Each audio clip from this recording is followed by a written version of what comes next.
გამარჯობა. მადლობა რომ შემოიხედეთ. ტრადიციულად მინდა ისევ და ისევ მადლობით დავიწყო ყველა იმ კომენტარისთვის, რაც წინა ვიდეოს ქვეშ დატოვეთ. ძალიან მიხარია თითოეულის ნახვა და კიდევ ერთხელ მადლობთ. დღეს მოგიყვებით ნატაშა კამპუშის ისტორიას. სავარაუდოდ ამ გოგონას სახელი და გვარი ბევრ თქვენგანს უკვე სმენია კიდეც, იმიტომ რომ ძალიან გახმაურებული საქმე იყო, მაგრამ მე მაინც მინდა რომ დეტალებში მოგიყვეთ რა შეემთხვა ამ გოგოს. 1998 წლის 2 მარტს მეოთხე კლასის მოსწავლე ნატაშა კამპუში ჩვენი მარშრუტით მიდიოდა სკოლაში. როგორც წესი, ნატაშა სკოლაში დედას მიყავდა ხოლმე, მაგრამ მაინც და მაინც დღეს ნატაშამ გადაწყვიტა, რომ უკვე საკმარისად დიდი იყო, რომ თვითონ წასულიყო სკოლაში და ის ასეც მოიქცა. დედამ ბრიგიტამ გოგონამ ზერით გააცილა აივნიდან და როდესაც მისი შვილი თვალს მოეფარა, დედამ განავრცო სახლის საქმეების კეთება. პირველი რის გამოც ბრიგიტა განერვიულდა იყო ის, რომ ნატაშა ჩვეულ დროს არ დაბრუნდა სკოლიდან სახლში. სიტუაცია გამძაფრდა მაშინ, როდესაც მან დარეკა სკოლაში და გაიგო, რომ ნატაშა საერთოდ არ მისულა დღეს იქ. ეს მხოლოდ ერთ რამეს ნიშნავდა, გოგონას საშნელი რაღაც შეემთხვა. 10 წლის გოგოს გაუჩინარებამ დღისით გასაცხლებულ ქუჩაზე მთელი ვენა შეაშფოთა. პოლიციამ სამძებრო სამუშაოები მთელი ქალაქის მასშტაბით დაიწყო, იმ იმედით, რომ ნატაშას რაიმე კვალს მიიღნებდნენ.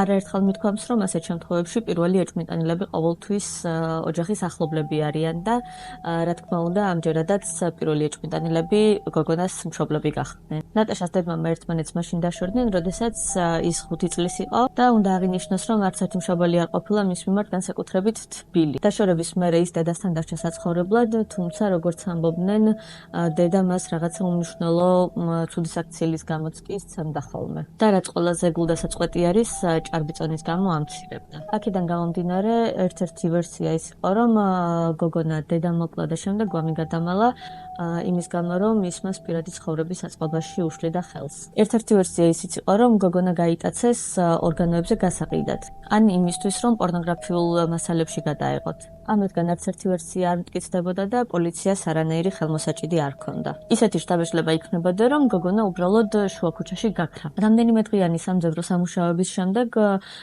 უცაბედად თვითმხილველი გამოჩნდა. იმ დღეს, როდესაც ნატაშა გაუჩინარდა, მასზე ოდნავ დიდი გოგო იგივე მარშრუტით მიდიოდა სკოლისკენ და დაინახა, როგორ გააჩერა თეთრმა ფურგონმა ნატაშას გვერდით მანქანა და როგორ ჩატენა ვიღაც კაცმა ეს გოგო თავის თეთრ ფურგონში. პოლიციამ ყველა თეთრი ფურგონის მფლობელზე მოიძია ინფორმაცია, როგორც აღმოჩნდა, ავსტრიაში მათი რაოდენობა 700-ზე მეტი იყო. თითქმის ყველა მანქანის პატრონი დაკითხეს. მათ შორის იყო ტექნიკოსი ვოლფგან პრიკლოპილი. ის ქვემო ავსტრიაში საკუთარ სახლში ცხოვრობდა. პრიკლოპილი პოლიციასთან თანამშრომლობდა, მან დაათვალიერებინა პოლიციას თავისი სახლიც და მანქანაც, რითიც სამუშაო მასალები გადაჰქონდა ხოლმე, თუმცა იმ კითხვაზე თუ სად იყო 2 მარტს, მან ვერაფერი დამაჯერებელი ვერ უპასუხა მათ. პრიკლოპილმა თქვა, რომ ამ დროს სახლში იყო, თუმცა ამას ვერავინ დაამტკიცებდა. თქმა უნდა, ეს დასაკავებელი მიზეზი არ იყო და პოლიციამ დატოვა მისი სახლი. ამასობაში პოლიციამ მხოლოდ ვენაში კი არა, მთელი ქვეყნის მასშტაბით ჩაატარა სამძებრო სამუშაოები, თუმცა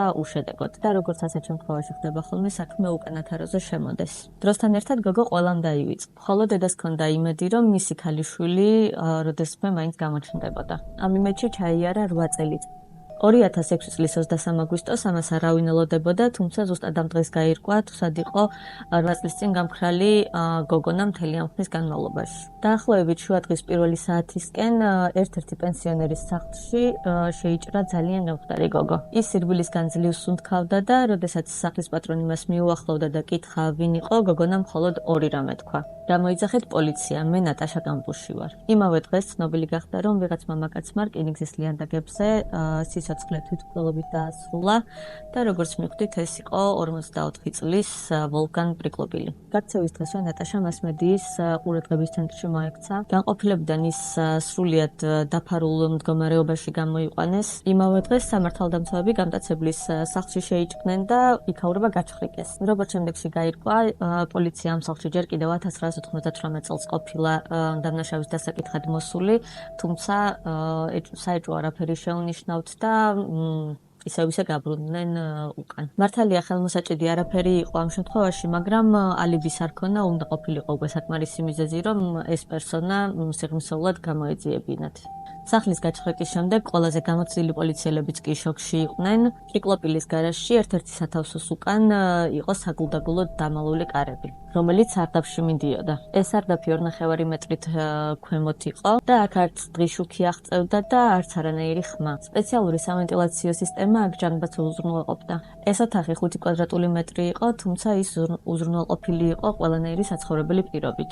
აქ იდგა საწოლი, მაგიდა, სკამი, ნიჟარა და ტელევიზორი. ასევე ოთახში იყო დიდი რაოდენობით წიგნები და იმ დროისთვის ტრენდული ტანსაცმელიც. 8 წლის განმავლობაში ეს 5 კვადრატული მეტრი იყო ნატაშა კამპუშის საცხოვრებელი.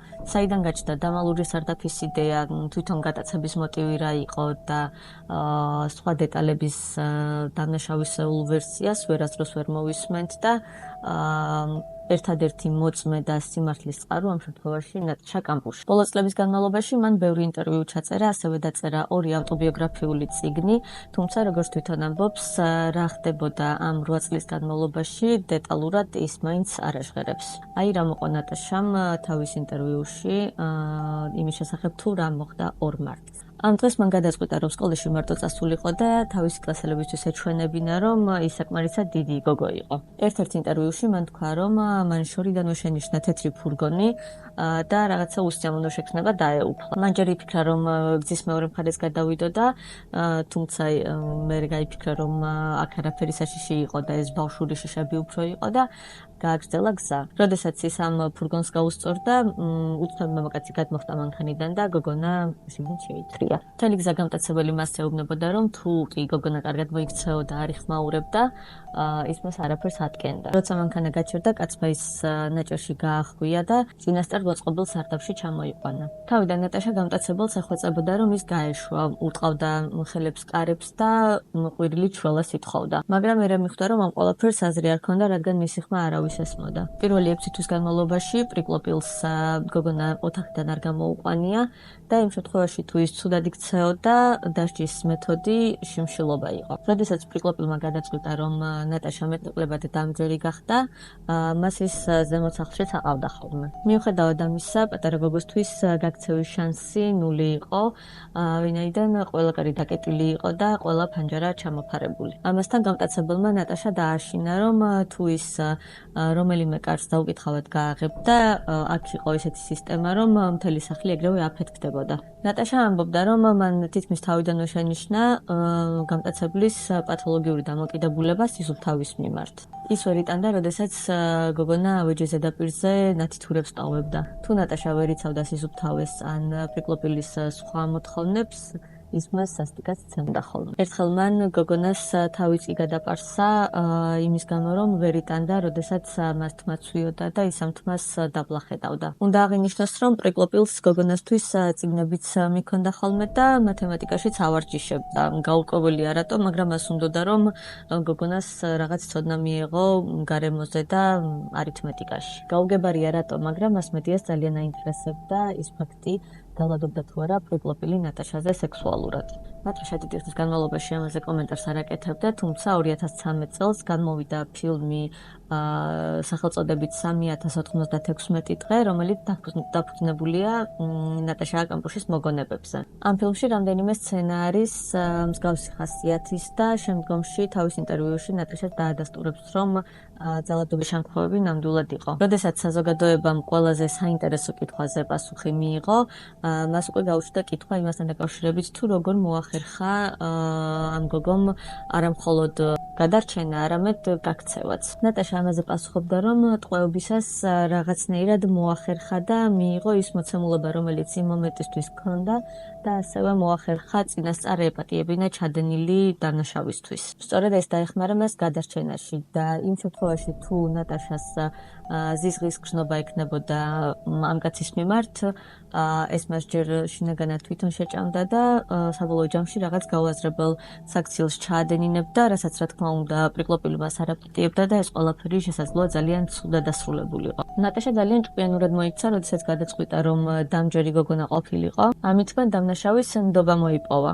და სულ უფრო ხშირად და მეტ თავისუფლებასაც იღებდა ხოლმე. ამასთან გოგოს ისიც გააზრებული ჰქონდა, რომ პრიკლოპილი ერთადერთი იყო, ვინც მისი არსებობის შესახებ იცოდა და იმ შემთხვევაში თუ მას რაიმე დაემართებოდა, გოგონა სარდაფიდან ვეღარასდროს გააღწევდა. როგორც ვახსენე, ნდობა სულ უფრო და უფრო იზრდებოდა და გაქცევამდე ცოტა ხნით ადრე პრიკლოპილს გოგო მაღაზიებშიც დაყავდა ხოლმე და ბაღში სეირნობის უფლებასაც აძლევდა. ერთხელ ისინი საერთოდაც სათხილამურო კურორტზე იყვნენ ერთად წასულები და ამ დროს ნატაშამ გაბედა და საპირფარეშოში ერთ-ერთ გოგონას გამოელაპარაკა.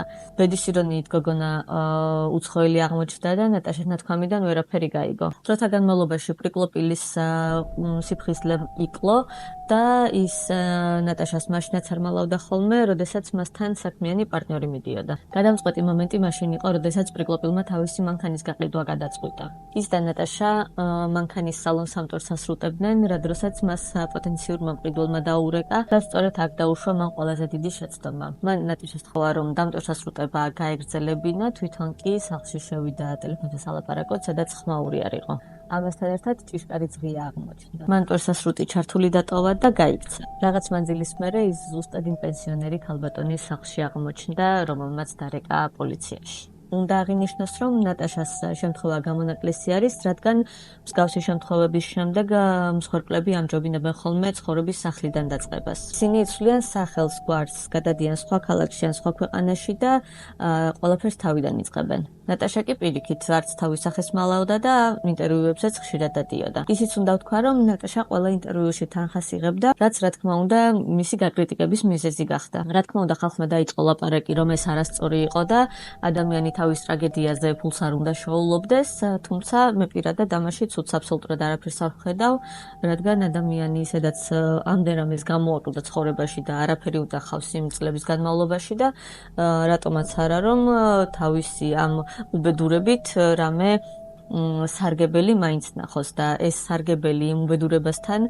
არავითარ შემთხვევაში არ უნდა იდგეს გვერდ-გვერდ. და ძალიანაც კარგი თუ ამ ხელა ტრაგედიის შემდეგ ის შეძლებს და თავის მოთხოვნილებებს ასეთი სახით მაინც დაიკმაყოფილებს. დღესდღეობით ნატაშა აქტიურად არის დაკავებული ქველმოქმედებით, ის ეხმარება უსახლკარო ცხოველებს და ასევე ეხმარება რეაბილიტაციაში მსგავსი ისტორიის მქონე ადამიანებს. ძალიან მინდა ვიდეოს ბოლოს ორი საინტერესო ფაქტი დავამატო. პირველი ის არის, რომ როდესაც ნატაშამ გაიგო პრიკლოპილის სიკვდილის შესახებ, მან ძალიან ბევრი იტირა, შეიძლება ითქვას ცხარე-ცრემლით იტირა, როგორც ამას თვითმხილველები ყვებიან. და მეორე, რაც ჩვენთვის კიდევ უფრო მეტად გაუგებარი არის, ნატაშამ წლების შემდეგ პრიკლოპილის ის სახლი იყიდა, სადაც 8 წლის განმავლობაში ის ტყვედ იმყოფებოდა. ძალიან მეინტერესებს, რას ფიქრობთ ამის შესახებ. ჩემთვის გაუგებარია განსაკუთრებით მეორე სექციელი, მაგრამ რა თქმა უნდა, ჩვენ არ ვიცით რა ტრიალებს ადამიანის გონებაში, რომელიც ამხელა ტრაგედიას გადაურჩა და როგორ აგრძელებს მის ტვინი მუშაობას. ამას ალბათ ფსიქოლოგებში რაღაცა ტერმინიც ერქმევა დარწმუნებული ვარ, ეს არ გამომიძიებია, თუმცა თქვენი აზრი მაინტერესებს, რასთან შეიძლება იყოს ეს დაკავშირებული. მეგობრებო, მიგილოცავთ დამდეგ 2025 წელს, გისურვებთ ყველაფერს საუკეთესოს, ყველა თქვენი მიზნისთვის მიგეღწიოთ, რასაც ამ წელს დაისახავთ და ყველას ძალიან დიდი მადლობა, რომ ჩემთან ერთად იყავით და ისევ და ისევ ელოდებით ხოლმე ახალ ვიდეოებს. არ დაგავიწყდეთ ვიდეოს მოწონება და არხის გამოწერა, მე კი გემშვიდობებით ნახვამდის.